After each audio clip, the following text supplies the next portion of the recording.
Well, welcome everybody. Good morning. It is November 10th, 2022, a little bit after 9 a.m. Welcome to the Douglas County Homeless Initiative.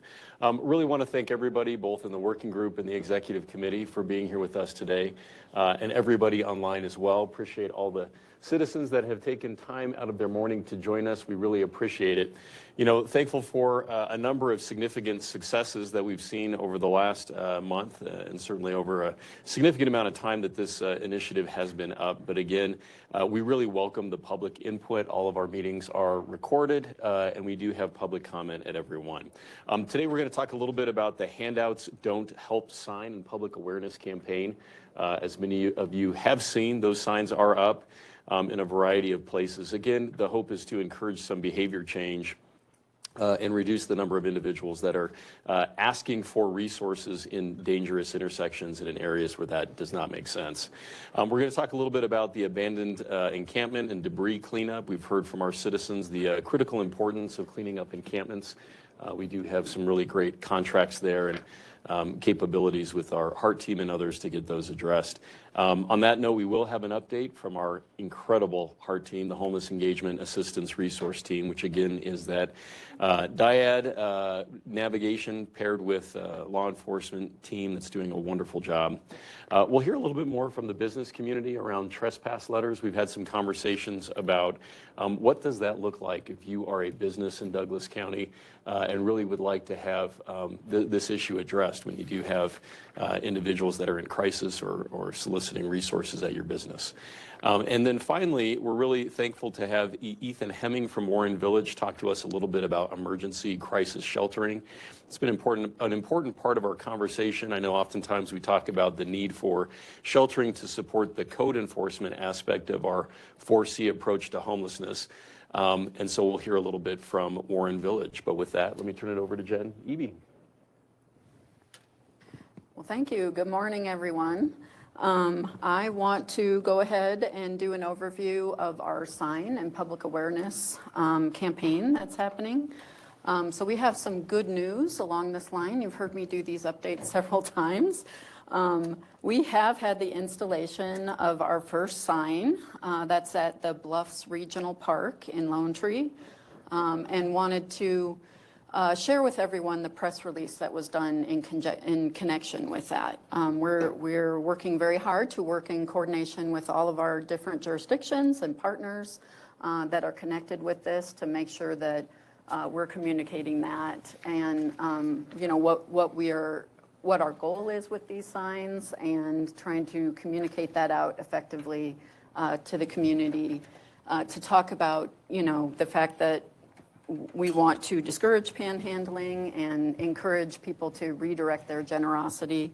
Also that we have a fund set up for that through the Douglas County Community Foundation to collect donations if they are willing to redirect their generosity to that fund, and then provide those funds. Those funds will be then provided directly to those agencies that are providing the homeless services directly, like Help and Hope.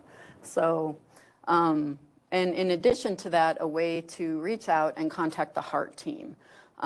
We have also worked to add as a connection on our HEART line that if businesses are interested in putting up a sign, through our HEART line, we have an option to choose if people are interested in putting up a sign, and then our staff will coordinate with them to make that available and to work with them on installation.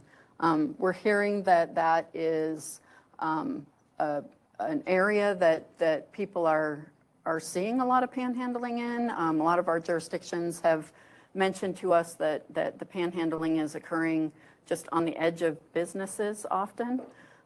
So we are working on trying to connect with businesses. A lot of them are kind of corporate in nature. So like our Walmarts, Target, a lot of the grocery store chains, King Soopers, Safeway, that sort of thing.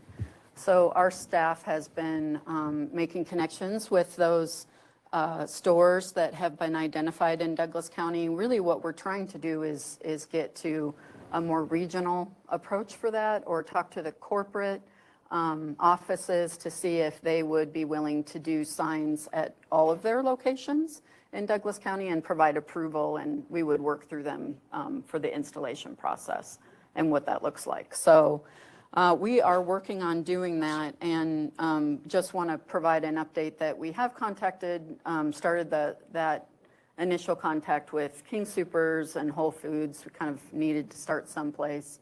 What we're hearing from them on the Whole Foods side anyways, is that they do it in a site-specific way. They've directed us to work with the property manager that oversees the site to gain approval from them, so it's not necessarily corporate on their end. With King Soopers, we're looking to gain inroads with them, and they've started directing us towards their more regional managers. So we're hoping to gain some access there. Because what we understand, like I said, is that that's an important piece of this for a lot of our jurisdictions, certainly where I see a lot of panhandling occurring. In addition to that, wanted to let everybody know that our Public Works office has completed the kind of manufacturing of the first set of signs. So we do have available 12 by 18 signs, basically your no parking size sign, an 18 by 24 and a 24 by 30. And as far as additional installations, sign locations, we're not only trying to advocate to do that where we're seeing kind of hotspots of panhandling activity, but also just areas that have a lot of activity to encourage the public awareness piece of this. So we are engaging with our Douglas County Parks Department as well, and working on making some connections with Douglas County Libraries. We've reached out to Highlands Ranch Metro District, so we're trying to get some connections to other areas where people are visiting frequently. And did want to mention that through the Douglas County Parks, we have identified 25 potential sign locations at our regional parks that are located throughout Douglas County. So there'll be a couple different ways that we'll be able to address that. That is really the update on the sign committee. I do want to say that in connection with when these signs are installed, we're just going to make a very concerted effort to work with the agencies that, say for example, if we're able to signs at Highlands Ranch Metro District's parks, we would want to do a sign campaign with Highlands Ranch Metro District and Community Association, work with their communication professionals to make sure that the installation and the information goes out hand in hand. So our Public Affairs Department, Wendy Holmes, is working on facilitating that with us. And then well, let me ask if there's any questions on that. And I know the jurisdictions are, we heard from Parker last time. I believe Castle Rock has had a presentation on the signs. I know we have spoken with Lone Tree staff as far as facilitating a presentation to their council for approval. So we are still going through the approval process on a lot of the sign installations. Maybe just a huge note of gratitude to Castle Rock. I see our newly elected mayor, Mayor Gray, as well as Tim Dietz here from Town Council. And you actually were the ones that did the graphic design and pulled this together really well for the entire region. So thank you for your leadership there. We appreciate it. Yeah. Absolutely. Okay, I am going to move on to the abandoned encampment. Oh, Mark had a question. Mark? Sorry. RTD and CDOT. Good question. So as far as we've had conversations with CDOT, connected to the sign that you saw up on the picture there, our final sign design, they require that only what is they have a very strict policy as far as what type of signs can be put in their right of way. So they don't allow for those types of signs because it, for them, doesn't follow their guidelines. But we have had a conversation with them about, because we are looking at a lot of panhandling activity, you know, obviously along both C470 and I-25. We've had a conversation with their professionals there, and I think their director, and they have agreed to put no trespassing signs in those right-of-way areas. So we've provided them a list of 16 locations along I-25 and C470 that we consider the priority locations based on the input that we received from the committee. And they now have to go through their approval process to get those done. RTD is RTD, we are going to have to follow up with RTD. tough to get to. They have not so far been interested in, they also don't allow any type of signage, is the information that we've received from them. So we will need to do some additional follow-up with them.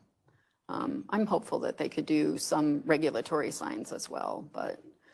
I am too, and I know their new director who, she hails from Southern California. So I don't know a whole lot about, you know, what she's intending to do here, but I think we have a very different approach in Douglas County than we do see in Southern California. And part of that, I mean, I'm sure many of our citizens are aware, there was a pretty significant public safety issue that occurred at the RTD station up at, you know, Lincoln and I-25. So much needs to be done in terms of security, policing, additional signage for sure. But their participation is going to be really essential for that. I mean, just candidly, I think this is a group where we should be, you know, as open and honest as possible. And what we have often heard is that, you know, Denver Police Department, they're allowing people to just get on the light rail and go until end of the line. Well, end of the line is right in Lone Tree. So it really does create a problem for policing, and very thankful for our newly elected sheriff, Darren Weekly. Congratulations to you, Darren. He's here also. Darren, I don't know if you had any additional thoughts around public safety and your approach there. Everything you said is dead on. So we need to have, you know, more enforcement. We need to have RTD as a partner in this, and we need to be at the table.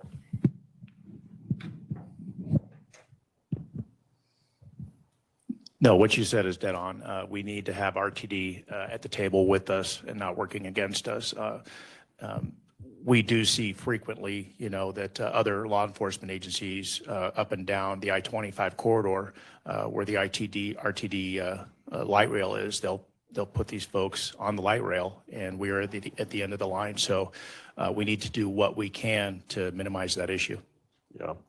Well, thank you for that. And I mean, we recognize that panhandling is different than homelessness, but it's often interrelated. And we're very aware of our, you know, constitutional freedom of speech and, you know, the rights of individuals to be able to, you know, speak in the public square. But what we're talking about in this group are public safety issues as well. So when I have conversations with the director of RTD or of CDOT, and the issue is, well, we don't want to have, you know, signs like these in our turn lanes because they might distract drivers. My response is, if you have a human with a child and a piece of cardboard with all kinds of writing on it, that seems a lot more distracting, right? Especially if they're engaging in traffic and then trying to, you know, have a transaction while people are going 55 miles an hour in a turn lane. So I really am appreciative for the Douglas County Sheriff's Office, for newly elected Sheriff Weekly, and what that will look like in terms of just addressing the safety issues. Again, it's not a response that's not compassion, and I think we want to ensure that those that are in crisis get the services. That's why the Community Foundation is part of that signage, but that is a trusted resource. You can go to that Community Foundation and 100% of the funds donated there go out to our area food banks and, you know, obviously the same, you know, crisis partners that we've had for a long time. So discouraging the behavior of giving out at intersections is what we're trying to accomplish with these signs. So hopefully we can do more. And I know we're going to get an update from the HEART team in terms of how that's going. So I'm looking forward to that. But is there anything else on this issue? I do have a question. So what is the policy about these signs that are going to be put in these intersections that say no trespassing? Will officers be writing citations and making people move, or what's that enforcement look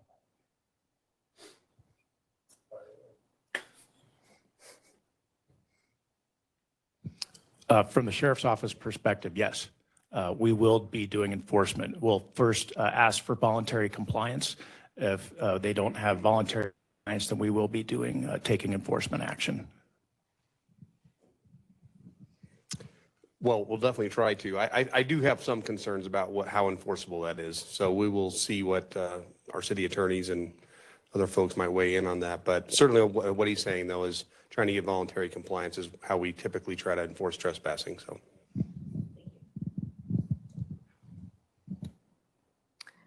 Any other questions on this topic? Okay. Well, we will move on to the abandoned encampments and cleanup. So this is a proposed idea that staff has been working on, something that we have identified as the HEART team and law enforcement has been doing their good work. It has definitely become we've become aware of the fact that we do have abandoned encampments. There are things we can do related to cleanups. At this point, the county doesn't have an official policy related to this. Staff is working on proposing a policy for that. It is, I would say, in line with the current case law that's related to this, in every way that we can make sure that we do this. As we're doing, as we're looking at an abandoned encampment, there's certainly ways that we can address that safely, and we want to do that within the confines of what we understand the current case law is. So we are working in coordination, obviously, with our attorney's office and our sheriff's office to establish a draft policy on this that we would then be bringing to the commissioners for their consideration. But want to talk through that a little bit, some of the components before a cleanup can occur. And I think we've talked about this a little bit in this meeting, but I want to just kind of run through some of those aspects. But before a cleaning can occur, we need to ensure that it is an abandoned camp. So the case law basically indicates that best practice is to provide a 72-hour notice to make, and then within that time, if law enforcement or the HEART that's out there doing that, because they'll most likely be the ones that encounter that. As they're doing that, they notice that if they do not receive notice from a person who's at that particular camp, then they can proceed with a cleanup. In order to do that, we really understand that we have to have a specialized company in place that we can contract with to be able to do those cleanups, because there is a lot of, biohazard concerns and that sort of thing. So we want to make sure that that's done safely. We have been working with making inroads with the same actual company that the town of Castle Rock is using currently. It looks like we would be able to procure their services and do a contract with them. I think that will help provide some consistency as we take the same approach. The other thing that needs to happen is if there are any items of value that have been left at the camp, they need to be held. What we're seeing in the current case law is a minimum of 30 days, or up to 30 days. That's what we're seeing. So we are going to be working with the HEART to do the kind of facilitate the storage and just cataloging of that. The sheriff's office has made some space available that we would have some additional costs to do some storage facility at that space, and we'd also want to make sure, that we have all the things in place, the storage bins and those sorts of things, to be able to do that. And so that will be part of our proposal. The HART team would be involved in all the site cleanups, and then would be, working hand in hand with law enforcement on that. So we'd also, in connection to that, and I know that this is something that the town of Castle Rock has also done, we'd want to put together and develop an online, essentially, repository so that people have available access to their items of value. We want to make sure they have adequate access to that. We would provide access through HART, but in addition to that, want them to be able to see where their items are stored, what items were collected, all of that will be done online. So that would still need to be developed. That's kind of the proposal that we have in mind. Want to see if there's any questions along those lines, or Mayor Gray? I have a comment. Sure.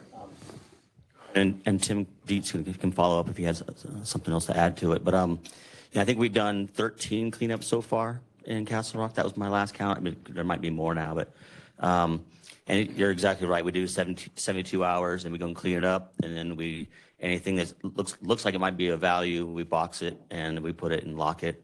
And just try to make sure that if somebody wants access to it, they can get access to it. And so far, so good. We started out with our Parks and Rec doing it, but we ended up getting a third party that deals with, like you said, hazmat type stuff. And it's been really successful so far. What we have seen is when we clear out a spot, typically they don't come back in. So that's good. So, okay. Tim, anything? That's good to hear. How do we, who and how's it determined what is of value? Well, that's probably a determination that we're going to work with our attorney's office to do, but it really is going to be, I would assume, most anything that looks like it has value. So it could be sleeping bag, it could be tent, it could be definitely personal documents, anything along those lines would be kept. What happens to that stuff after 30 days? It's going to be disposed of. Trash? Mm-hmm. I think we need to be very cautious about doing an itemized inventory of property. I did run our jail for a couple of years, and there are other acceptable methods to collecting that property. Clear bags, all of our officers have body cams on, and for those bags to be secure. But for us to have an officer on the side of the road doing an itemized inventory of an encampment, I think is somewhat wasteful. Now, if we do come across some property that is potentially valuable or is potential evidence of a criminal act, that should probably be booked in and secured. But I think we need to be a bit cautious about what we're requiring our officers to do out there on the street and be mindful of their time. I do think there are better ways to secure that property that is defensible in court. And I should probably clarify that when we've had these conversations, we had talked about it being the HART navigators. So I know when I say HART, it includes the law enforcement and the navigators, but I appreciate your input on that. And I'm sure if there is a best practice on how we can collect that and proceed, we definitely would like to hear more input along those lines. Okay, yeah, absolutely. And even for the navigators, I mean, there's potential, biohazard issues and all kinds of things like that. So we don't want to put them in harm's way either. Yeah. Well, I think we really appreciate that level of expertise. I mean, that's like 29 years of experience that Right. The New Sheriff Weekly it brings to this group. And I really want to thank Chief Wilson as well. I think much of the original impetus for this group was encountering abandoned encampments in and around Lone Tree. One in particular right in front of that Target at Lincoln and Yosemite. So walk us through maybe a hypothetical, Jen. So, this part of the goal, hopefully here, is to reclaim our public spaces, not be a San Francisco or even a Denver necessarily, and ensure that both our public spaces and the private spaces where there's cooperation remain clean, safe, and secure. And huge congrats to Castle Rock for the success you guys have had. But if one of our esteemed citizens here sees an encampment, either in public property or private property, what does that look like? So what I would encourage you to do is to connect with Hart, give Hart a call, identify where that location is, so that they can go out and assess the scene. We want to, again, as I said, we need to know if it does appear that there is not a person who's unsheltered in that encampment, because if that is the case, we cannot follow the same procedure. In that case, we would have to look and see, I would assume, if there are other issues there, but we cannot clean up an encampment that is not abandoned. But if it does look like it's been abandoned, the Hart would provide a 72-hour notice, would provide contact information so that they can be contacted if there is an unsheltered person that is in that camp. And if they do not receive that notice after waiting the 72-hour period, they would engage with the third-party company that we would contract with to identify, to handle the cleanup, really. I think, I mean, and this is something we would have to work through some more. I think that we would want to work with that company as far as identifying and handling the items of value, in addition to, you know, things that can on site they can assess can be disposed of immediately. But if there are items of value, you know, I think that we could work with that company to identify that, store it in a box or a bin, and then we would take that to a secure storage. We would, as I said, want to make that information available online, probably the location of the site, and some identifying information so people can, if they are looking for their items of value, they would have ample opportunity to be able to identify themselves as the person who needs to receive those items. And we would work through the Hart team for that as well, so the Hart navigators for that. Those items would be stored for 30 days, and if nobody notifies us, then they would be disposed of. I just have a question. So I have been doing all the encampments, and last month we had 9 encampments. So I'm the one that's getting notified of all the encampments. And so what you're talking about is on public property, right? Correct? Not private property? Right. I mean, at this point, we're talking about on public property. We would like to have a conversation as far as if it is on private property, get input as to whether or not cleanup, we could provide some assistance along the lines of cleanup by working with that third party.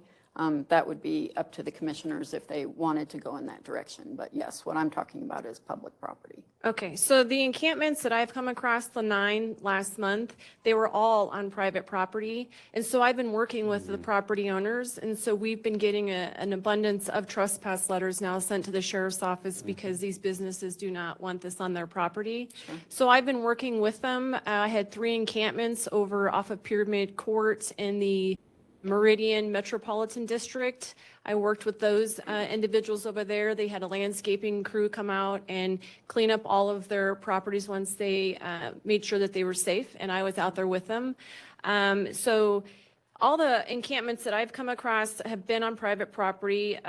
Tiffany and I went out and cleaned one up personally last week on 12.5 acres of an older couple in Silver Heights area. There was an encampment set up there, pots and pans, things like that, and it was abandoned. But we know that they wouldn't be able to get it cleaned up. I mean, they're in their 80s, so we went out there and we cleaned it up for them. But the encampments that I'm finding at this point in time are all on private property. They're not on Douglas County's property. Yeah, and I think we would have to have a separate procedure in place for if it is on public property. And we would do what you're doing, I'm sure, is connect with that property owner, ask them to work with us as far as doing the cleanup of that property if it is considered abandoned.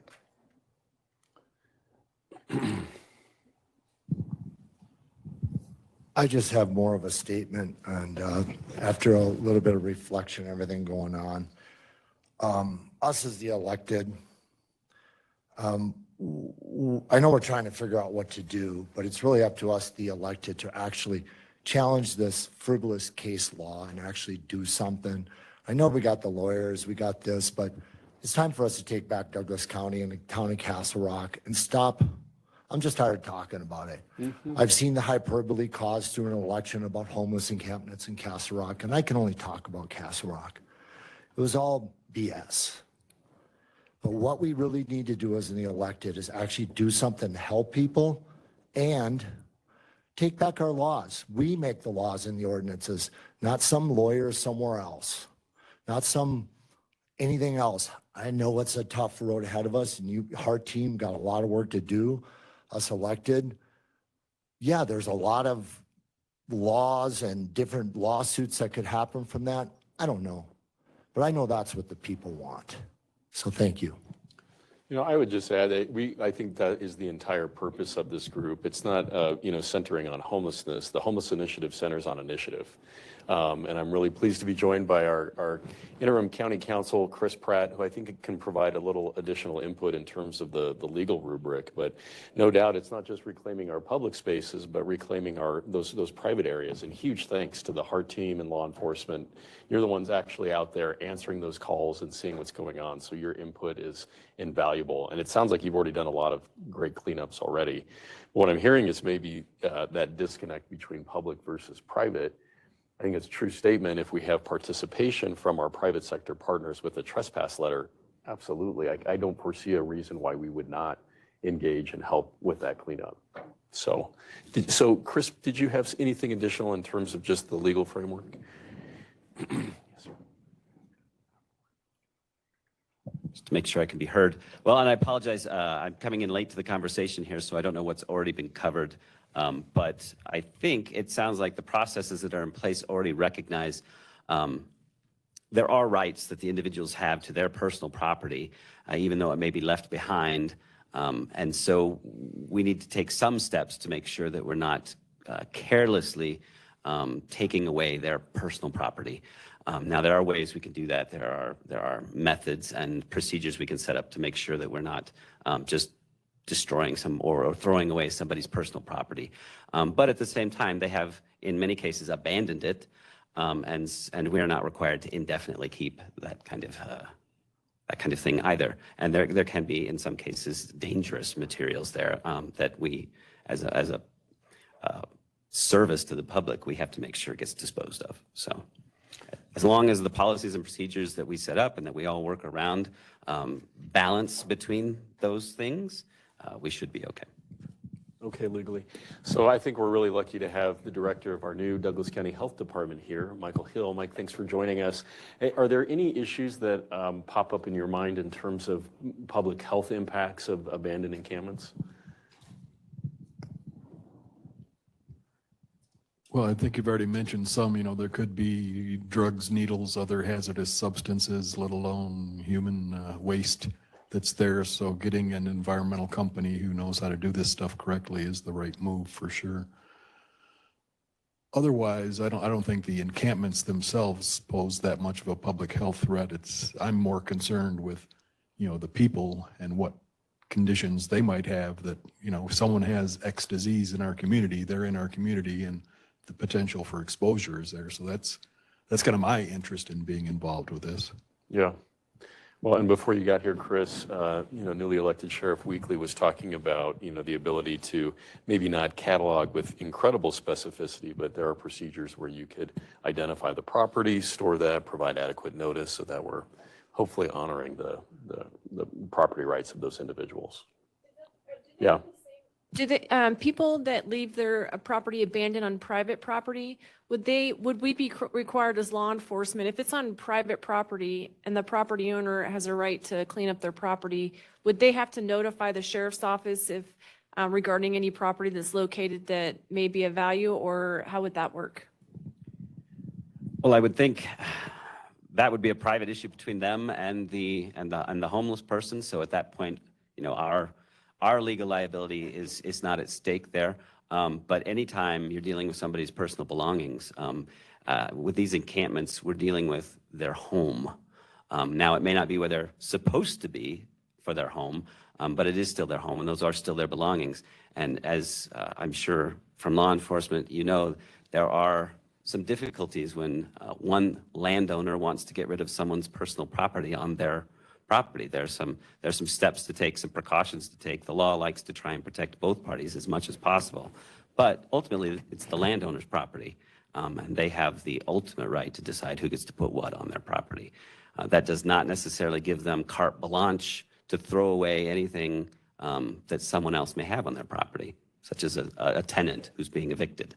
And this would be similar to a circumstance like that. I'd like to add that seeing a couple sites, a lot of this stuff appeared to be taken from another store, like gas containers from Cabela's. We witnessed that. Probably had 80 to 85 gas, So what I'm saying is some of this personal property is more than likely to be stolen. Is there any follow-up on that?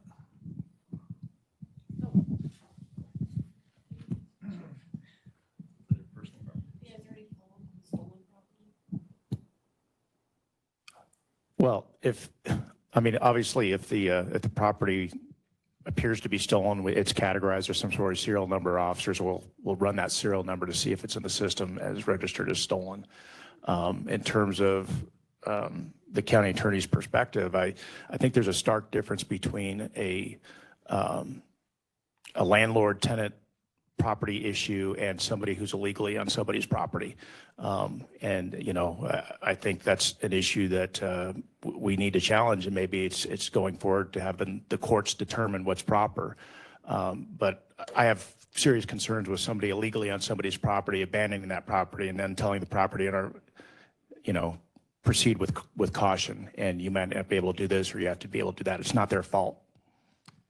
Yeah, I'm going to have to take issue as a real estate attorney in my other life. I'm not here to practice law, but, trespassing is very different than being a tenant where you have a legally enforceable agreement with a landlord. So I think the sheriff's very familiar with trespass. I don't think any private property owner has to permit an individual to set up an encampment or live at their property. And I did not mean to imply that it is the same situation. I simply meant there are some of the same considerations. It blurs more into that than it does if you were to simply leave trash on somebody's property. It's more akin to. And I would say there certainly is a difference. Obviously, we don't want to get into giving legal advice to the private property owner as to what their liability may or may not be. As far as this, and that's where it gets a little tricky. We don't want to be giving them legal advice saying, oh, you don't have to worry about this, we can throw it all away, because that may not be the case. At the same time, we don't want to tell them they can't because it is their property. So it's a fine line we have to walk. We just have to be careful. What about, and I would agree with that. I mean, we don't want to give legal advice to the private sector if we're not engaged, but if they are calling the HEART team, which is a county service out to, say, a Home Depot or a Lowe's where they're encountering a tent, what is that intersection? What kind of liability does that create for us? As soon as we add a connection where they're acting under the color of government interaction with them, there's a potential there for us to be the government entity to be liable to some extent, although we have government immunity for most of those things. I do think we do need to be careful, though, that the HEART team's not out there giving legal advice to private parties as to how to ameliorate their dispute between them. And that's the only caution I would have. Yeah. And I'm always just trying to walk through the hypotheticals. You got a Home Depot with a tent. Home Depot calls up the HEART team, says, come on out, clean it up. HEART team does not give legal advice, and they clean it. I mean, I'm kind of with Tim. Let's take the risk and allow the HEART team to do their job. I mean, if we, again, I don't see a scenario where we would be sued or the HEART team would be sued if a private business asked the HEART team to come out and clean something up that was trespass related. Chief, I'm sorry, were you? Yeah, so Is this thing working? Yeah. So I think the way we approach it, that we have been approaching is fairly aggressive on this issue. So if they're on private property, one, they're trespassing. We keep track of whether or not we've told this person before that they're not allowed to be there based on what the owner has told us. And one, they're going to get arrested for the trespassing. So they're going to get a ticket at a minimum. Two, when we're talking about abandoned property, we're talking about littering. And so we try to enforce that as well. And so there's a fine line between someone putting a tent up and leaving debris to what we've seen in a lot of these encampments. And so my personal opinion is that if we can tie that person back to this debris and this litter, then they should get a ticket for the littering. And I think the way we should be managing, especially private property, is we should enforce it every single time. And quite frankly, it's a code violation for the property owner. So the property owner is required to keep their property clean, right? Weeds mowed down, debris off of their property. So it's really a code issue with the property owner. Therefore, the person that's trespassing on there is really causing them harm, right? Because they've now put them in a liability issue with trying to clean up their property. So I look at it like that. I think it's a legal issue. I think it's a criminal issue. If there is a tent there, then okay, yes, we will maybe package that up and put that somewhere for someone to hold. But what we are really finding, and I'll speak for what I've seen, is it's a bunch of trash is what we're seeing. And it's a lot of debris. And to the stolen property part, if we can figure out that it's stolen property, then we'll hold them accountable for that if we can. The problem is it's really difficult, right? Because the person's not normally there. And so all we do is just have a bunch of property laying around, and we're not really able to tie someone back. The other thing we're doing, and I think the HEART team is doing a great job of this, and I'm sure that the Sheriff's Department as well, is we're just routinely going around the common places where camps are set up. And I think the key to this is to get there literally every day. And so when the start, that we're there the first day to put an end to it, and to either give a notice if it's on public property, or tell them you're not allowed to be here, you're trespassing, you need to move on. And so I think that's the key. And I think we're doing a pretty good job of that right now on a daily basis, trying to go out and make contact with folks in certain specific areas where we know that encampments get created. So thank you, Chief. Really appreciate that. You guys are doing a great job. I know that we have Ethan Hemming here from Warren Village, and I want to be really respectful of your time. You came all the way down from Denver, and we really appreciate you. If we can just jump up in the agenda and give you an opportunity to share with us a bit. Yeah, sure. Thank you. Can you hear me? Is this on? Awesome. I appreciate being invited down here, Commissioner. Thank you, and Jennifer. And I got to tell you, it is fascinating sitting here being a fly on the wall, listening to the discussion. I appreciate how intentional you are being, and I love to see the crowd here who is caring about this issue and from different perspectives. So from a process point of view, I'm super impressed. And I'd love to see where this goes, because clearly we're having a very challenging experience in my community with these situations. And so I appreciate it, and I'm going to keep tracking it to see how it goes. So you asked me to come down and talk a little bit about Warren Village and what we're doing in Denver. So that's my goal, and I will try not to go on too long. I could talk all day about an organization that I love. So we were founded 50 years ago with really a single concept in mind, and that is providing opportunity and support for single parents who are homeless. That term in 74 probably wasn't quite the same thing, right? It is today, but the theme continues, and really that is we're trying to create opportunity and support. So folks come to us from all over Denver. Most are women. We do have men. We've had some grandparents. We really don't care. What we want to do is have a place for people to come, number one, and I can't remember the slides. Can you go to the next one? Sure. Or somebody, whoever's advancing. I'm not. All right, so our mission, I've kind of covered that. It's really about taking low-income folks who want a different path in their life and giving them support and resources to change what they're doing. All right, you can go to the next slide. Okay, this is the most important slide. This is our theory of change. Like, what do we believe that we do that can change conditions and circumstances for folks to become in a different place in their life, okay? So number one is affordable housing, right? That's a crisis throughout, obviously not just in Denver, but all over Colorado. People need a safe place to live. They need to be able to afford it. And from there, they rebuild their lives. So what do we do with the parents, right? So the parents come in and they get a choice. You're going to focus on college, workforce, that's one track. Or are you going to focus on just working full time? That is your choice to make. What is not a choice is you got to do something, right? It is not just housing, it's a program and you got to commit to it. We also know that the folks come to us are coming from a lot of different challenging circumstances, right? So lack of education, lack of opportunity, other barriers that they've faced. We're like, all right, let's help you with that. Mental health, caseworker, life skills courses in the evening that our community members provide, financial, conflict resolution, communication, all those kind of softer skills that some folks got along the way that they didn't get, that then can be the foundation for education. There's a lot that goes into that. It is a highly ratio-driven framework, right? So we have counselors and case managers who follow about 15-to-1 is the state ratio that we follow. That we see helps people advance and make progress in what they're trying to do with their life. And then the top bar is really about the kiddos. So we only serve parents, right? Single parents. We believe in a 2-gen framework, which is like you're helping the adult and the child in one place at one time with holistic wraparound supportive services. What does that mean? It's a learning center. Kids that are 6 weeks old to 5 years old have care for up to 11 hours a day, high ratios of support, it's a family environment, but we do assessments, right? We want to make sure kiddos are on track for when they get to kindergarten, they're going to be on track with their peers. Because the research we know between 0 and 5, 0 and 8, if you're off track with reading, your life trajectory unfortunately is set. So that's our intervention. There's a lot of things we can describe in that environment. It is a wonderful place. It is loud. It is chaotic. Thank God for nap time for the teachers. But it is a really, really wonderful place to come visit and to see the work we're doing.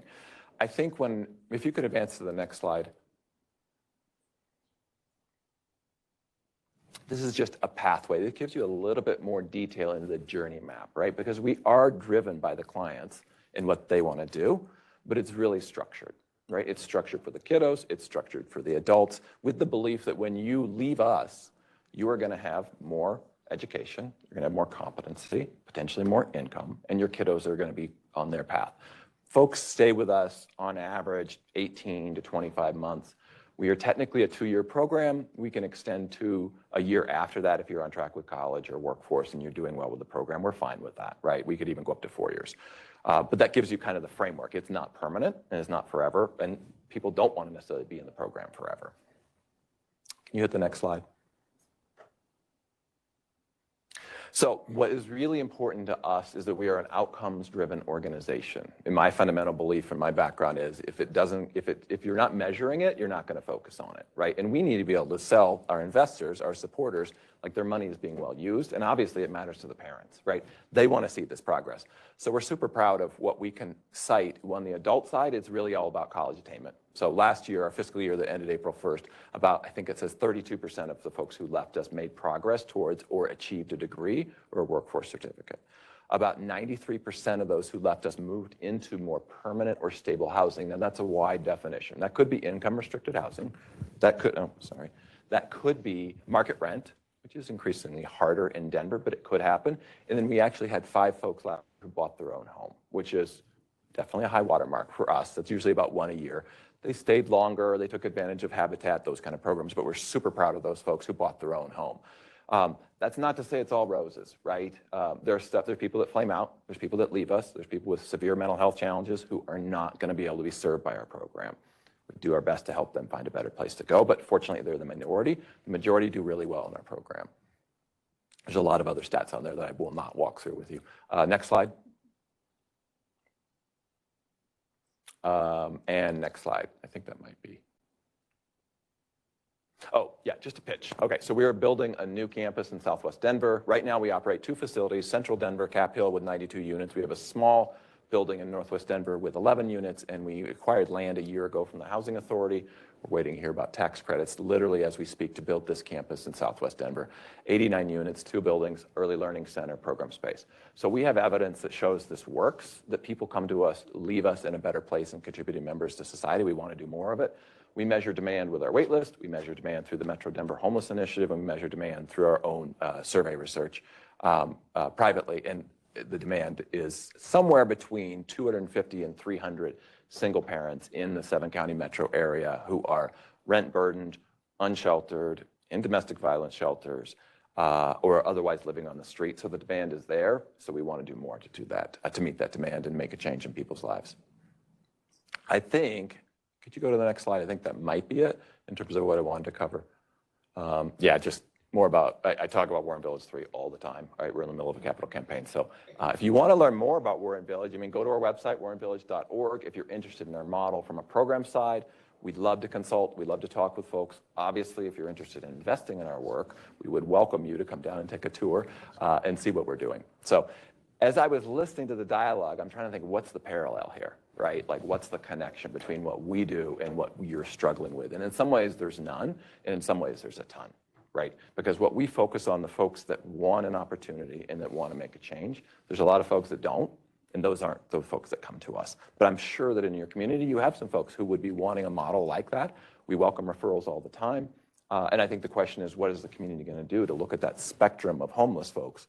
Who wants to make a change, who doesn't want to make a change, focusing obviously on us is who wants to make a change and how can we work with it. I cover everything? Ethan, thank you so much. Yeah. I really appreciate that presentation. I know that part of this group, we wanted to be expert informed, learn from those that have been doing this for a long time, and you certainly have. So thank you for the tour you gave all of us. Yeah. Thank you for being here. Yeah. We also have our Director of Human Services here, Dan McKelkey. I don't know, Dan, if you have anything additional that you wanted to add on that? No, I wanted to speak to the great work of Warren Village. It's not uncommon for us to come across families who are experiencing homelessness, generally single moms fleeing from something or homeless nevertheless. So a program like Warren Village is really great to help families get back on their feet. And like you said, it depends on the person. I've seen both. People who are not successful there, but I've seen more successful there. And if you take advantage of the program and you're able to save your money and you're able to then move out into whether that's a community supportive living or a rent controlled or buy your own house, a program like Warren Village, the two generational approach is something that we're really interested in here. As this group knows, we are in a process. We did receive some federal directed dollars from Representative Jason Crow to be a part of the Goals campus in Aurora.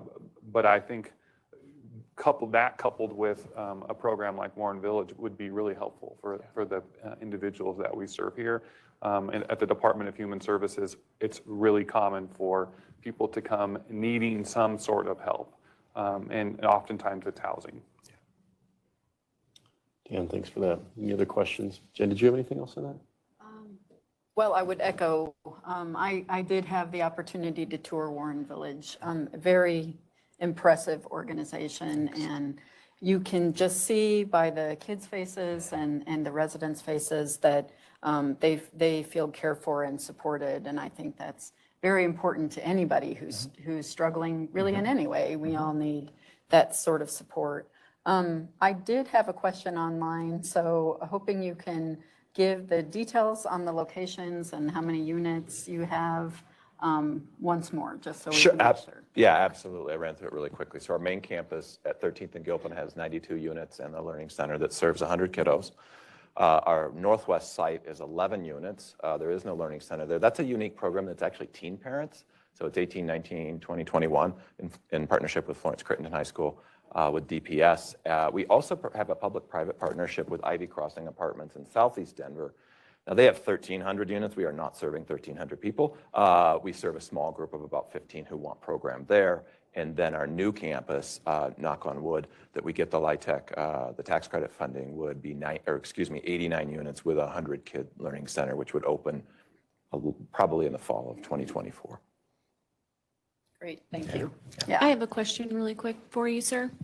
So if we were to come in contact with a single family after hours or even during the day, could we call your facility to see if you had room available for us to transport them there? Yeah, that's the challenge, that we technically are not an emergency facility. We have based on the model, right, we want folks who are really intentional about changing their life. So there are 2 application processes they have to go through. We have a wait list that can be 1 month to 10 months. So unfortunately, when those folks come in, we try to redirect to an emergency shelter. If it's DV, right, we have the folks we send to for domestic violence. And there are other places like Samaritan House. We have a whole list. Unfortunately, that's where the step they're going to have to go through and then come back and talk to us. If they have any sort of stability, right, for a month or 2, the best thing is for them to reach out to us right away and get the process going. Because if they want it, then we really want them. It's just a matter of time. Well, that was going to be my question, because I think, we've heard from our citizens the challenges around identifying a single location in the county that could really be a magnet for some other externalities. But the flip side is we want to reclaim our public spaces and ensure that we have the ability to legally do code enforcement that Chief Wilson and New Sheriff Weekly was talking about. So for facilities like Goals or Warren Village, where the application process is, weeks, if not months, what is that intermediary step? And I think we did hear from legal last time and the time before that regional facilities that may or may not be in Douglas County could support that code enforcement if there's transportation. So maybe that's the question that you were asking. If you identify a family that is not service resistant, needs immediate emergency sheltering, we don't have something in Douglas County, is there a place where they could go that you could take them to? So it sounds like Warren Village would not be the right fit for that, but what would that look like for us in your mind? Not to put you on the spot. Yeah, solve all our problems. Right. You guys are handling that. I'm super impressed. I think that you've got to identify, whatever your infrastructure is, right, for emergency shelter, if there is not infrastructure, you take advantage of those informal networks, not informal, but church-based, faith-based, is what we've seen in smaller communities. And I'm by no means the expert, right? That's what I see. Take advantage of what's there. Have something that then, if you're looking at constructing something that could feed into and do it appropriate, but I think it's all about program. Right? Yeah. It's all about the ratios of support, because I don't think what anybody wants is just to transfer people in and out, right? That doesn't make sense in my mind. Yeah. You want change, but that means you're not going to be serving everybody, right? Because not everybody wants that change, which is a whole nother conversation. Yeah, well, we're really thankful that Mike Behemoth is here from The Rock, and I know we've heard from our citizens, look, the faith-based community has handled this well in the past. Let's continue to do that. Yeah. We do have a winter shelter network that has done a great job of providing women and children with some immediate services on a transitory basis. It's not nearly as long as Warren Village. It's incredibly short-term, but I know we've had some conversations around that. The challenge is, what do you do with those that are service resistant? Yeah. And then what do you do with men that they're single men, they don't have kids with them, and they have criminal records, and they have drug addiction, substance abuse, mental health issues. So I think that's an ongoing part of our discussion. Anybody else on that?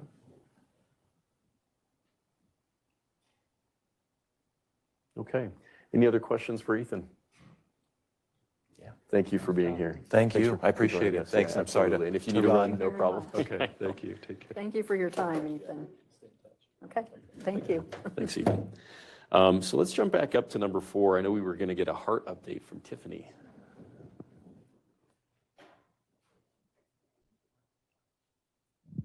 Yes, thank you. The Heart has welcomed their third navigator, Will Carpenter. If you want to stand up, Will. Will comes to us from Connecticut. He is a former outreach program manager and has worked with those who have been experiencing homelessness for the last 6.5 years. So we welcome Will's expertise navigating that piece for our team. Let's give Will a round of applause. All right. Welcome aboard. I do have some numbers for you all for the month of October. So from the 1st through the 31st, we've received 128 referrals for the Heart. 87% of those were from law enforcement, and 13% were from citizen calls or community partners. So that number, some individuals have been contacted numerous times. That's not 128 different folks. Some of them are repeat contacts. 50 have been actually contacted by the Heart, which is great. 51 of those referrals were information only. So if somebody was arrested on a trespassing or refused Heart interaction, they didn't want any services, law enforcement just documented that for us, that they had contact about the location of where they were contacted. And then Heart would patrol the area just to, make sure that they didn't want any services. We continue, even though somebody doesn't necessarily want services that day, we'll still contact them to try to see, here we are, here's our phone number, here's our business card. Let us know if something changes and you end up wanting contact, connection to resources or services. 13 of those referrals, we were unable to locate them the following day. 9 refused to follow up after HART initially made the contact with them, and 5 of those were unoccupied camps. Currently active on the HART's caseload, we have 77% male and 23% female. I think we have about 50 people actively in our HART program receiving services. We're actively connecting them to resources, whatever that may look like. The age ranges are approximately 35 to 61. So we haven't contacted anyone below the age of 18, which is great. We have completed our 4 hours of self-defense training from our friends at the Sheriff's Office, so thank you all for that. Safety is paramount for our navigators while we're out in the community. And then I do have a success story that I wanted to share with you all. I recently assisted a 71-year-old male that was contacted in the beginning of October by Castle Rock Police Department. He was on a waiting list for subsidized housing for over a year. They found him living out of his truck that was broken down. And with the weather changing, he was very, very, very cold and very frail. Didn't have a lot of food, hunched over every night in his truck, just trying to stay warm. I reached out to some community partners. We had one community partner that was able to secure a hotel voucher for him for 7 nights, at a local hotel. We were able to help him get to the hotel. We provided him some food that was donated by another organization, and we are still waiting for his apartment to be ready. We needed an additional 11 nights, so we contacted local nonprofits, faith-based partners, and finally were able to secure 11 additional nights. We didn't feel that getting him in a hotel for 7 nights, having to have him live out of his truck for a couple nights, and then waiting for the apartment to be ready was sufficient. So we were persistent with making our calls, and we're successful in that. So one of our faith-based partners paid for an additional 11 nights, and on that 11th night, we were able to move him into his apartment. So all of us navigators, we had our trucks, and we got all of his belongings. We had a couch donated to him, an entertainment center, a bistro table, whatever. He had nothing. So we all caravanned to his apartment complex. We're able to move in his belongings into his apartment, and now I continue to actively work with him so he can continue to be self-sufficient and not lose this valuable home that he has now. And then one thing that stood out to me was he told me, he goes, "You all are my heroes." So the people that want our services and they're willing to take the steps to get assistance and help navigate the resources that are in our community, those people are the easiest to work with. This experience has been amazing. So we definitely appreciate the support from our county leaders. That's awesome.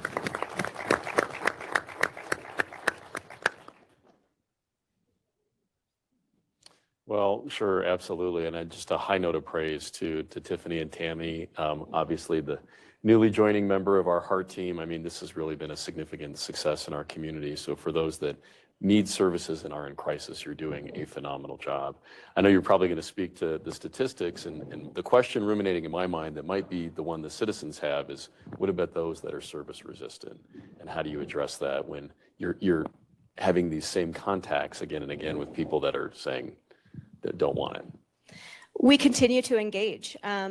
Most of the individuals that we come across have trauma in their history, have mental health issues, have substance abuse issues. And if they're not ready today, they may be ready tomorrow. So we continue to engage, we continue to build rapport, continue to see if they need anything. And we're hoping that eventually, with us being more familiar and getting out there and engaging, that they'll want something, whether that is they need help applying for food stamps. They may not necessarily want housing right now, and they may be comfortable living out in the community in the cold, but maybe they need an ID. And that's something that we can help with. And I think just having them participate in small goals will eventually lead up to bigger goals, which is ultimately a safe, stable place for them to be. Well, that's incredible. That's the first C of our 4 Cs, which is compassion. And I know we heard from Jack Briggs from the Springs Rescue Mission that the dignity of asking somebody their name and knowing who they are. I mean, you're building that relationship to hopefully transition them to self-reliance. Mark? Tiffany, thank you so much for that. Is any of this been brought to the press? Is there this story worthy? Okay, I'd sure like to see something done.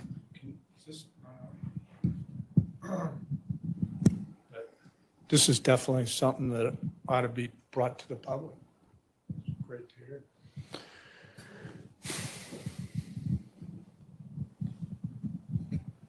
hear. Okay, so from the sheriff's office, just wanted to go over some stats that we had for the month of October. First of all, I'll talk about our jail. We had 48 inmates processed that were homeless in the month of October. 15% of those inmates were from Douglas County. 85% of them were not from Douglas County. And with that, we had 35 males processed through our jail that were homeless and 13 females that were processed. Our reintegration team, Deputy Sanchez, who's here today, it's up and running. So when a inmate gets released from jail that is homeless, that has roots wherever out of this county, she is transporting him or her back to wherever they're from. So that program is up and running and it is successful.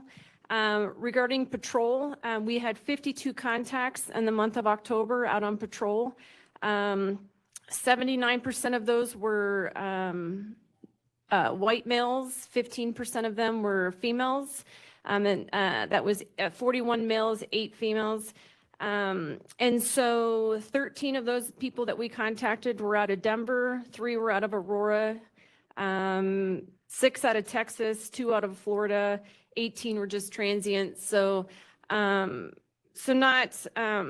not really a lot out of Douglas County. They're just coming through from all over the place. And then I said again that we had 9 encampments. Of the 9, there was only 1 occupied encampment, and those were all on private property.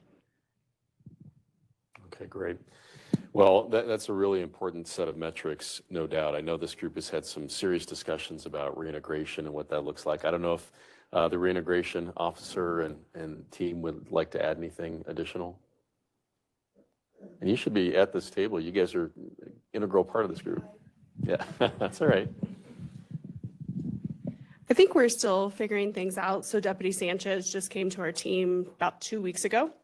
A lot of it has been taking folks to sober living or treatment facilities. A lot of M1s or M.5s to Santa Fe House and All Health. So we're still figuring out the homeless population and how to target them and be able to work on their case management in time now that we have an officer able to transport upon release to wherever they need to go. Yeah.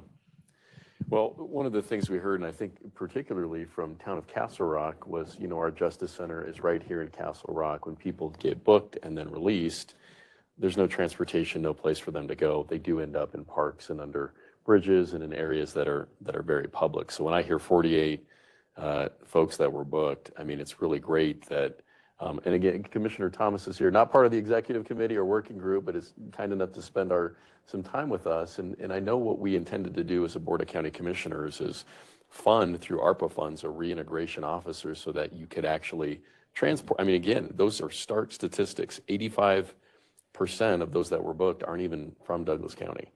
So instead of ending up in our public spaces, they're being transported back to where they originally are from. Anybody else on that? I think it's a really good success story. Yeah.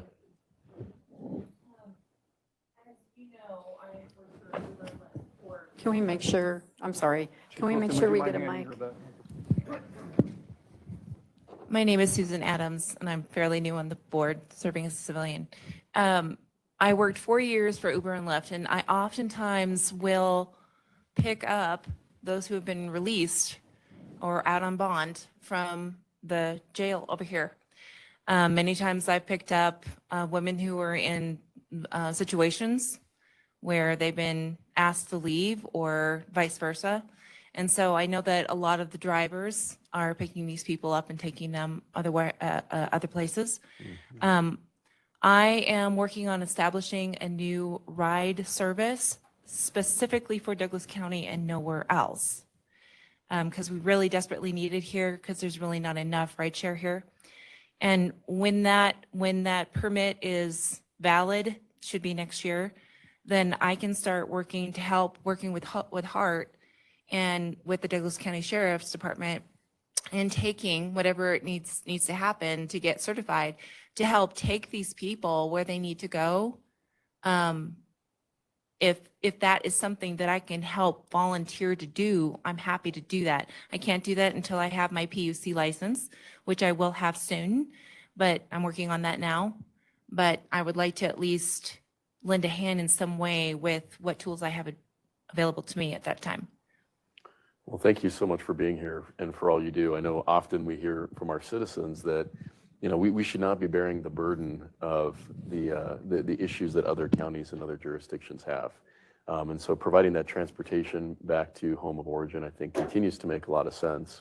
I don't know if we're prepared to talk about specific partnerships today, but we do a lot of public-private partnerships. We work really well in the private sector.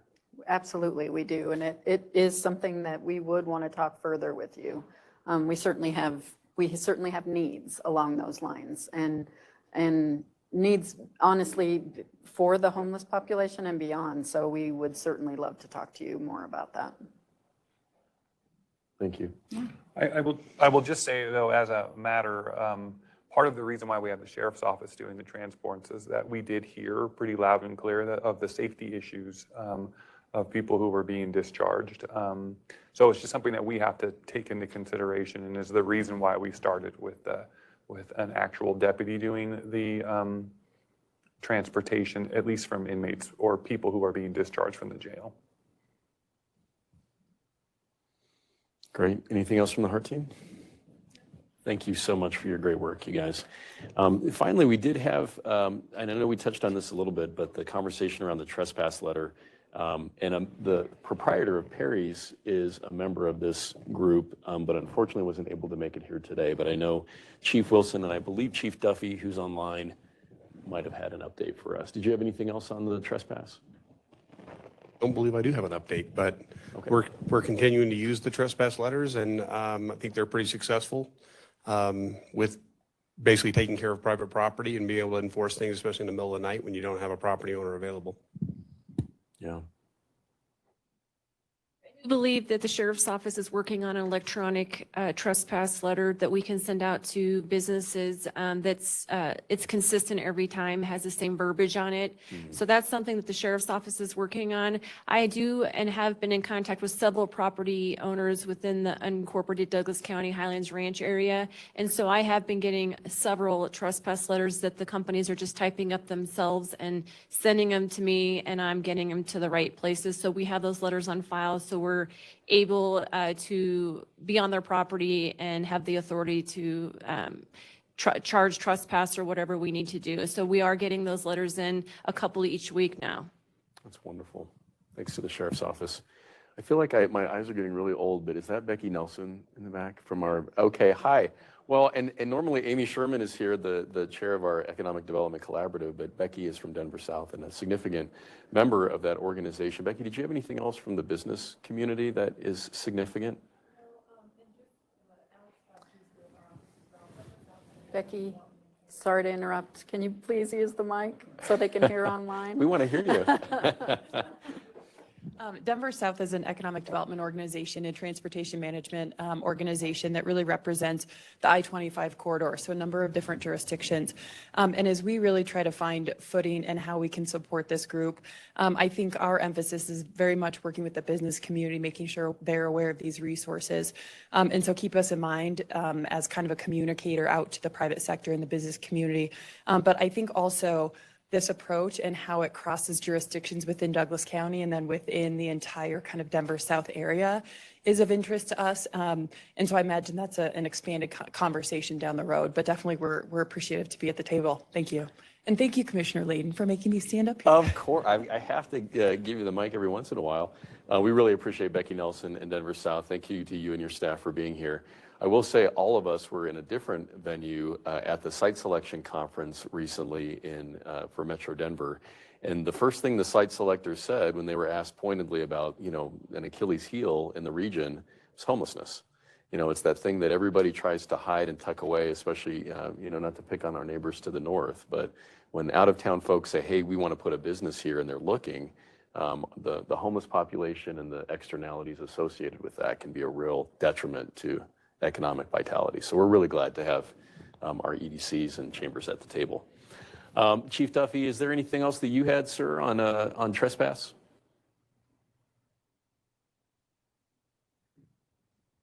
Okay. So, there he is. Okay.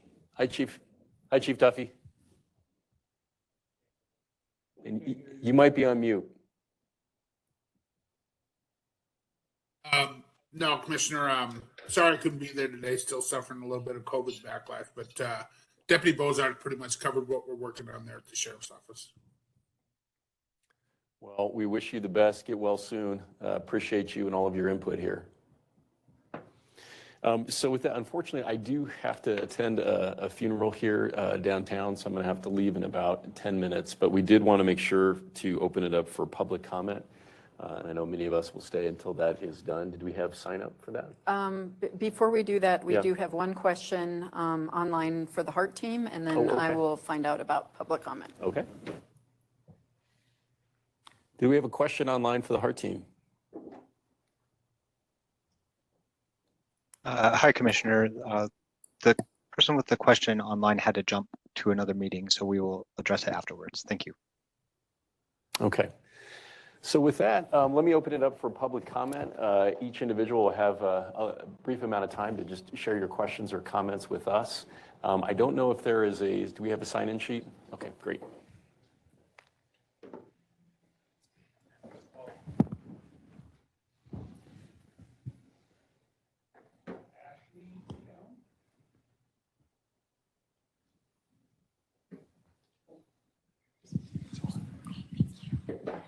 Thank you for the opportunity.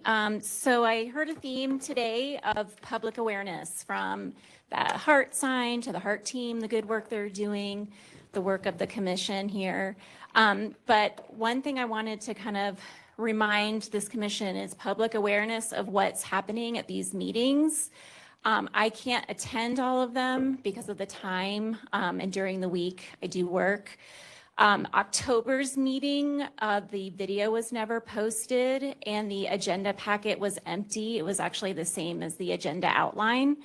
So those of us who were not able to attend couldn't see or hear or view what was discussed. And I think it's really important that a lot of these initiatives have a direct impact on our community, the taxpayers, in addition to the homeless people you're hoping to help. It's really critical that we have that information. Along those same lines, at the September meeting, Commissioner Layden, you mentioned that there's a faith-based initiative group that meets monthly. I reached out to your office on 2 occasions and never heard back about when those meetings occur, because I think it's going to be critical for the community to get involved in those meetings as well, considering that some of those ideas will directly impact them as well. So thank you. Well, absolutely. Ashley, thank you for being here. That's critically important. I know we've had over, 70 live town halls in the last year and a half. They're all open to the public. Everything's recorded. I'm not sure exactly why. Jen, do we have any sense of why that wouldn't have been up this last? Is it up?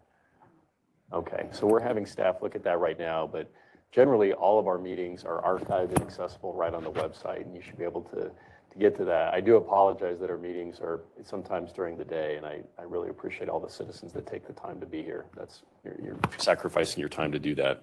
But we'll make sure and work on that so that there's more, even greater transparency.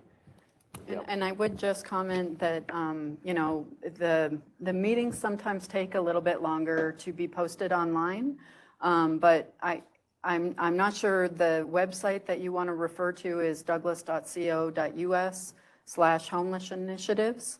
If you go down to the meetings and membership, the video is posted currently. So there is the video from the October meeting.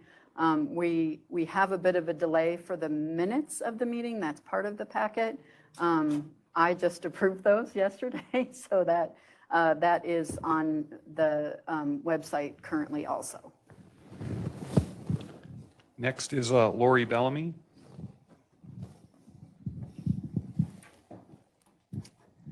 Hi there. So I have a two-part question. My first question is, so what is happening right now with homeless people that are wanting help? Where are they going? I hear faith-based community, but that's a little vague.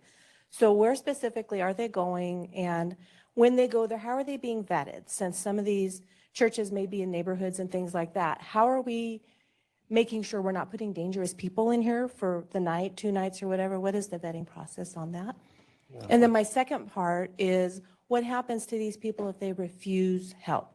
Can we then move them along? Do we have any legal rights if they just flat out want to live on open spaces and refuse help?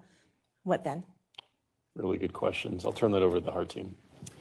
Yeah, so if somebody is willing to go to a shelter and they are wanting case management services at the shelter or whatever the case may be, we're able to give them a ride down to either Colorado Springs, up to Denver at one of their shelters. We'll call ahead of time to see if they have any bed availability.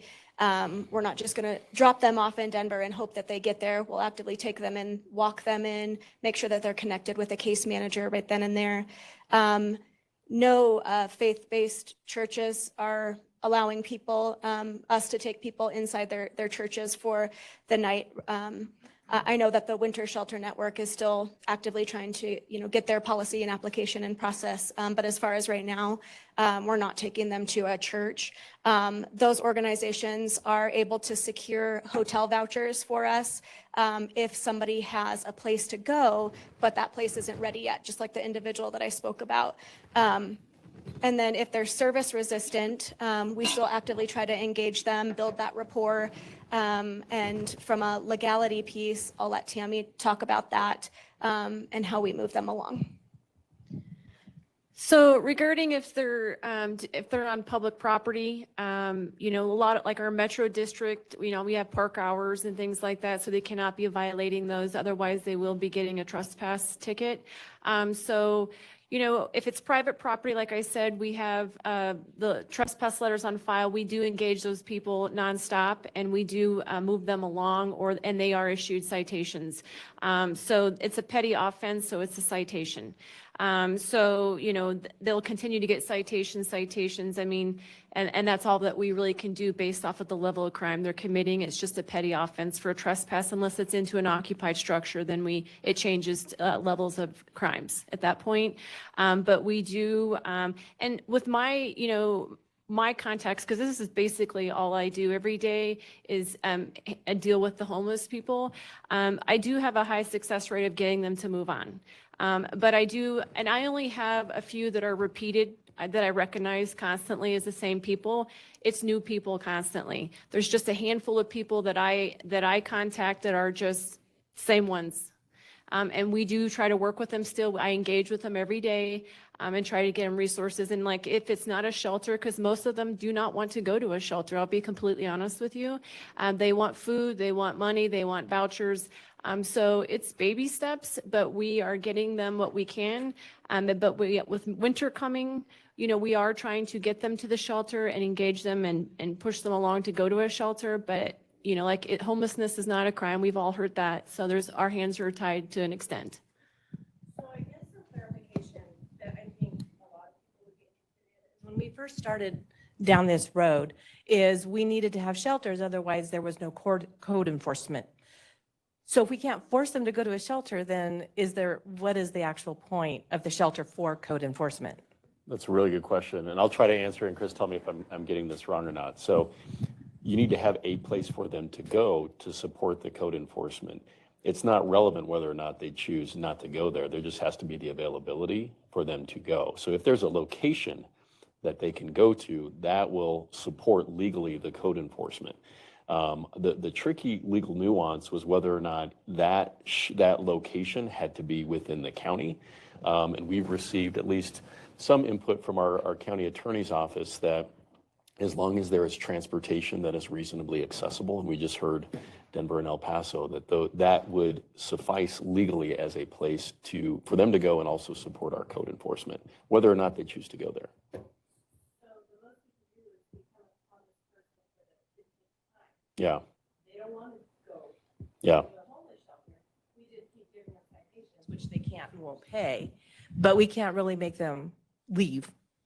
Well, so let me add to that. I mean, obviously, this is something that, and I'm really thankful you're here. You've been a great member of this community and engaged and communicating well, so we appreciate your input and thoughts. I know we've all been thinking about that issue.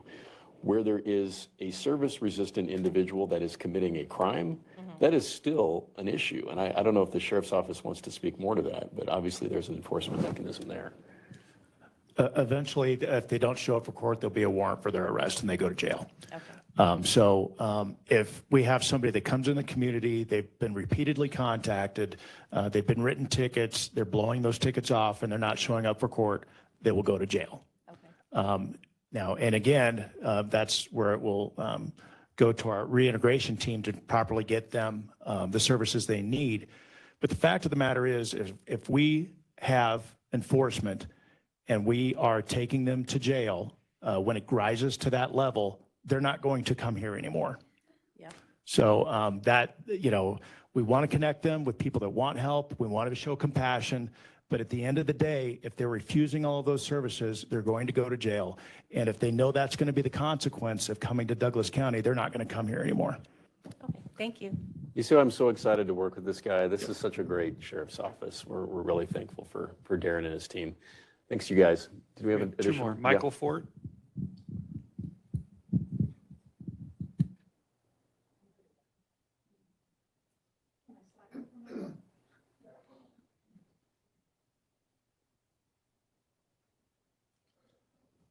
Hi, my name is Michael Wolf. I moved to Castle Rock 2 years ago. Want to see if I can maybe introduce you guys to a different perspective. I am one of those Southern Californians that moved out here. I have a young family. My wife and I moved here, like I said, 2 years ago. Got a 3-year-old son. I got a 3-month-old daughter. My concern is that you might be walking under a waterfall holding a tennis racket. Where I grew up in Huntington Beach, about a mile from the ocean. My friends and I used to ride our bikes to the beach every day during summertime. Can't do that anymore. I wouldn't allow my kids to do that. You find needles on the ground. You're almost guaranteed to get harassed, especially if you're a woman walking downtown. And the themes and the concepts that you all are talking about right now are the same themes and the concepts that my parents had to deal with when I was growing up. You know, compassion and empathy. They're used to move an ideology. Not to get too political with it, but when you talk about compassion and empathy, what I've found in my life is that where's the compassion and the empathy for the small business owner that can't open their doors because someone just took crap in their front yard? Okay, where's the compassion and the empathy for the friends, the family, the parents of the kids that get addicted to drugs? Because a lot of these people that are coming here are drug addicts. Drug addicts have drug dealers. They're their customers. The more drug addicts come here, the more drug dealers come here. They're not discriminatory upon who their customers are. It will get into our schools. And we have to protect our kids. And now we've talked about multiple cases where people get help and they want help. We should help those people. We should do everything we can to help them. But when you're talking about a community that has 50 to 60 homeless people, You talk about Denver, that's got 5,000. The guy that was here for Warren Village said 200, 250 people are on a waiting list. That's how they help. 4%. Of that 4%, how many actually want the help and get the help? Okay, run the numbers here. We got 50 homeless people here, 4%. Okay, what is that? Let's just make it an easy number. Say we got 100 here, 4%, you got 4 people that we can help. If you build an infrastructure of housing, more homeless people will come here. This 50 people will now become hundreds of people. And this is where you find yourself holding a tennis racket under a waterfall. You cannot, we can't sustain that. So be very cautious. The strategy of transporting people, that's a great idea. They're not from here, let's put them back where they were, okay? And as far as compassion, you know, where's the compassion for the police officers? I've got a lot of buddies that are back home in California, and you know, 95% of their time is dealing with homeless. We used to play a softball league on Fridays, and they'd show up to my games with cuts all over their arms because they had to deal with some homeless guy who had a razor blade. Okay? Don't misconstrue the idea of helping a single mom with the idea of helping a violent drug addict. Because those single moms, those are the people that we need to help, but they're the minority. They're a very small portion of the problem. They're not the problem, to be honest with you. The problem are the violent criminals, the drug addicts, and those are the people that we need to prevent from getting into our community. And realistically, if you build shelter, and if you make it easy for them to be homeless here, they will be homeless here.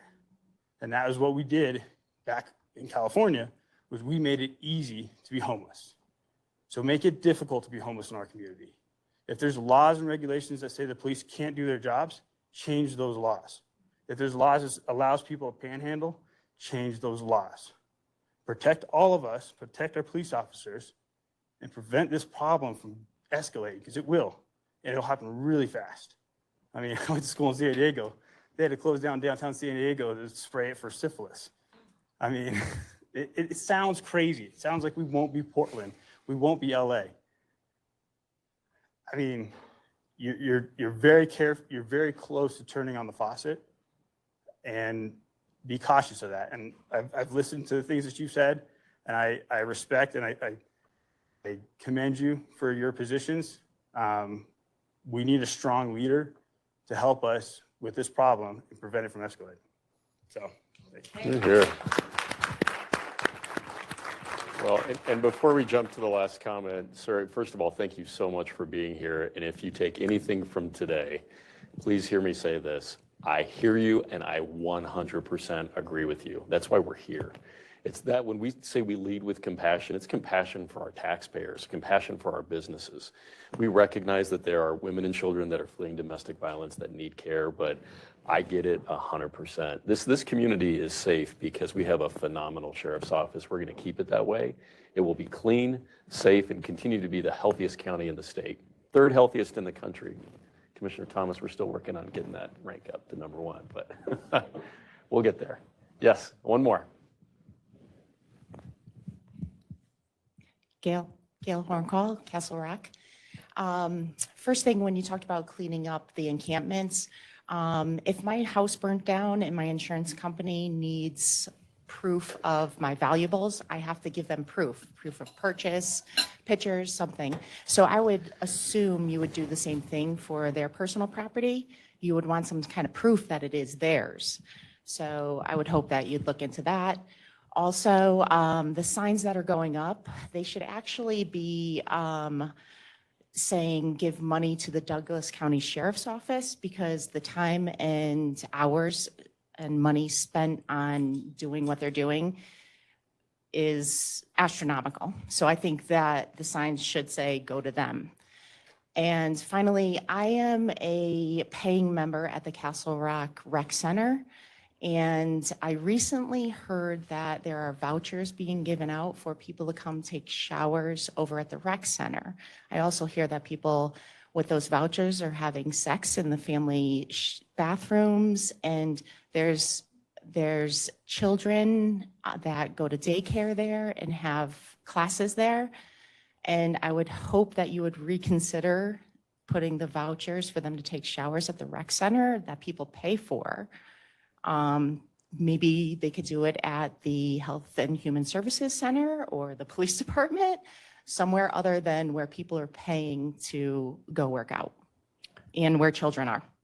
Thank you for that comment. I'll ask the HART team if they know anything about vouchers for the rec center. And we're thankful we've got the elected officials from Castle Rock. I don't know if you guys want to speak to that here. This is Douglas County, so we don't have any. Yeah, say over there. Mayor Jason Gray. I'm unaware of any vouchers. I'm not heard anybody about having sex in the rec center. I would imagine that's probably online. Social media, unfortunately, isn't always true, but I can find out as I leave the meeting today if we do give vouchers like that. We do sometimes for low-income families who live in Castle Rock.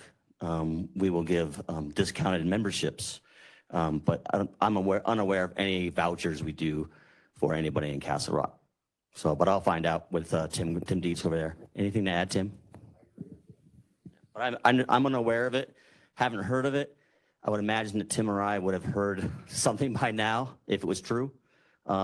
Unfortunately, social media doesn't have to be true to put it on social media. So I'm unaware of it, but we will look into it right away. Well, I mean, I'm not sure where you heard. I don't know where you heard it from. So if you know exactly who you heard it from, sorry. The workers there. I'm very close friends with many of the employees there, and I can make a phone call as I leave this room. But if workers are saying that, it's probably one, inappropriate, and if we are giving vouchers, two, if we're not giving vouchers, those employees should be talked to.